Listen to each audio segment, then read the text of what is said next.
शहरातील वाढत्या अतिक्रमणावर नियंत्रण ठेवण्यासाठी महापालिकेकडून पश्चिम विभागात विशेष मोहीम राबविण्यात आली आहे। आयुक्त मनीषा खत्री व उपयुक्त सुवर्णा दखणे यांच्या आदेशान्वये तसेच पश्चिम विभागीय अधिकारी चंदन गुघे यांच्या मार्गदर्शनाखाली शालिमार चौक ते गाडगे महाराज पुतळा तेथून मेन रोड मार्गे दहीपुला परिसरापर्यंत अतिक्रमण विरोधी कारवाई करण्यात आली आहे। या कारवाई दरम्यान रस्त्याच्या कडेला उभ्या करण्यात आलेल्या हातगाड्या तसेच काही दुकानधारकांनी केलेले अतिक्रमण हटवण्यात आले। अतिक्रमणातून जप्त करण्यात आलेले साहित्य एका ट्रकमध्ये भरून आडगाव गोडाऊन येथे जमा करण्यात आले।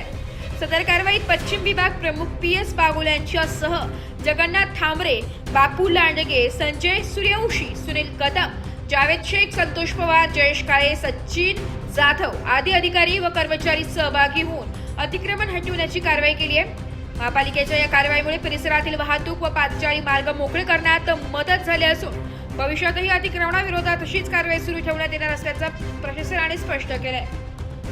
ब्युरो रिपोर्ट, नाशिक लोकशाही न्यूज, नाशिक।